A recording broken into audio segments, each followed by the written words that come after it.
اللہ تبارک و تعالیٰ نے حضور صلی اللہ علیہ وسلم کو حکم فرما رہے ہیں کہ آپ اس صدقہ کے باعث انہیں گناہوں سے پاک فرما دیں اور انہیں ایمان و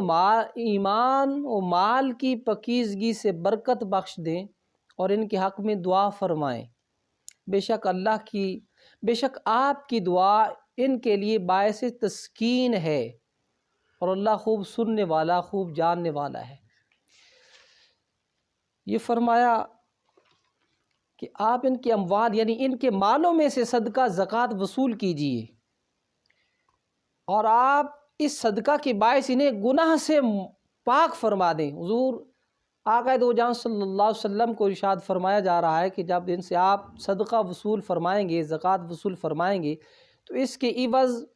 ان کے جو صدقہ و خیرات یا زکوٰۃ دینے والے احباب ہوں گے تو ان کے گناہ معاف ہو جائیں گے اور اللہ تعالیٰ ان کو ان کے گناہوں سے پاک فرما دے گا اور انہیں ایمان و مال کی پاکیزگی سے برکت بخش دیں گے۔ یعنی ایمان میں بھی برکت ہوگی، مال میں بھی برکت ہوگی، اور اللہ تبارک و تعالیٰ ان حضور کو فرمایا کہ ان کے لیے پھر ان کے حق میں دعا فرمائیں۔ اور آقا علیہ الصلوۃ والتسلیم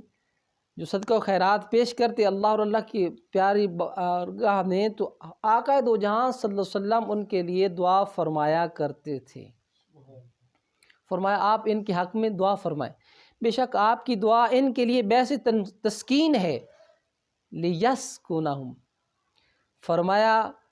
سکون لہم، ان کے لیے باعث تسکین ہوگی، باعث راحت ہوگی، ان کے دل کو اطمینان قلبی ان کو نصیب ہوگا، اور اللہ خوب سننے والا، خوب جاننے والا ہے۔ صدقہ و خیرات غم و حزن سے نجات کا باعث ہے۔ فرمایا الذین ينفقون اموالهم فی سبیل اللہ ثم لا یتبعون ما انفقوا منا ولا اذى لهم اجرهم عند ربهم ولا خوف علیہم ولا هم يحزنون۔ جو لوگ اللہ کی راہ میں اپنے مال خرچ کرتے ہیں پھر اپنے خرچ کیے ہوئے کے پیچھے نہ احسان جتاتے ہیں اور نہ اذیت دیتے ہیں، ان کے لیے ان کے رب کے پاس ان کا اجر ہے اور روز قیامت ان پر نہ کوئی خوف ہوگا اور نہ ہی وہ غمگین ہوں گے۔ یہ آیت حضرت سیدنا امیر المومنین سیدنا عثمان غنی رضی اللہ تعالی عنہ اور حضرت عبد الرحمن بن عوف رضی اللہ تعالی عنہ کے حق میں نازل ہوئی۔ حضرت سیدنا عثمان غنی رضی اللہ تعالی عنہ غزوہ تبوک کے موقع پر لشکر اسلام کے لیے 1000 اونٹ بمائے ساز و سامان اللہ اور اللہ کے پیارے محبوب کی بارگاہ میں پیش کر دیے تھے، اور حضرت عبد الرحمن بن عوف رضی اللہ تعالیٰ عنہ نے 4000 درہم کی قیمت جو تھی پیارے آقا کی بارگاہ میں اسلام کی سربلندی کی خاطر یا آقا کی بارگاہ میں اللہ اور اللہ کے رسول کی بارگاہ میں پیش کر دیے۔ تو ان کے حق میں یہ آیت اتری، اور یہ پھر کل عالم اسلام کو بھی یہی حکم ہے کہ احسان جب یہ عمل کرے، صدقہ و خیرات کرے، زکوٰۃ دے، تو احسان نہ جتائے اور اذیت نہ دے۔ احسان جتانا یا اذیت دینا اس میں یہ ہے کہ وہ بعد میں جب جس کو دیا ہے اس کو شرمسار نہ کرے۔ مثلا یہ نہ کہے کہ میں نے تم پر احسان کیا، تو تکلیف میں تھا، یا تو اس حالت میں تھا، فقر و فاقہ میں تھا، یا تو نکما تھا، یا مفلس تھا، کنگال تھا، مختلف باتیں کر کے اس کے دل کو جو ہے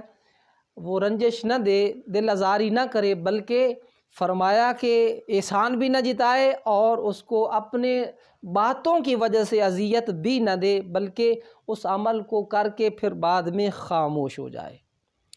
تو اس کے عمل کرنے سے اس کا اجر اللہ تبارک و تعالیٰ کے پاس ہے، اور روز قیامت فرمایا ان پر نہ کوئی خوف ہوگا اور نہ ہی وہ غمگین ہوں گے۔ آگے فرمایا الذین ينفقون اموالهم باللیل والنہار سرا وعلانیۃ فلہم اجرہم عند ربہم ولا خوف علیہم ولا هم يحزنون۔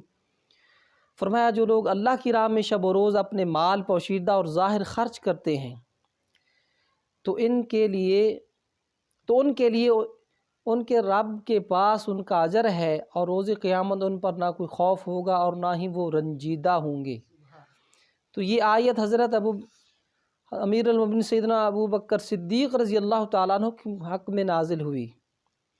چونکہ آپ نے 40,000 دینار راہ خدا میں خرچ کیے، 10,000 رات میں، 10,000 دن میں، 10,000 اعلانیہ اور 10,000 پوشیدہ۔ یہ اس انداز میں حضرت سیدنا صدیق اکبر رضی اللہ تعالیٰ عنہ نے 40,000 دینار راہ خدا میں خرچ کر دی۔ اور دوسری روایت یہ بھی ہے کہ امیر المومنین حضرت علی مرتضیٰ رضی اللہ تعالیٰ عنہ کے حق میں بھی، ان دونوں شخصیات کے حق میں یہ آیت پاک اتری کہ آپ حضرت علی مرتضیٰ رضی اللہ تعالیٰ عنہ کے پاس 4 درہم تھے فقط، جو کہ آپ نے بھی ایسا ہی عمل کیا، یعنی 1 درہم دن کو، 1 رات کو، 1 پوشیدہ اور 1 ظاہر کر کے یہ 4 درہم اللہ کی راہ میں خرچ کر دیے۔ تو یہ 2 ہستیوں کے لیے اس آیت پاک میں فرمایا نا، باللیل رات کو، والنہار اور دن کو، سرا یعنی خفیہ، اعلانیہ وعلانیہ اور اعلانیہ، یعنی یہ فرمایا بھی گیا ہے کہ دن میں، رات میں، ظاہراً اور پوشیدہ، یعنی اس حالت میں ان ہستیوں نے اللہ کی راہ میں مال پیش کیا۔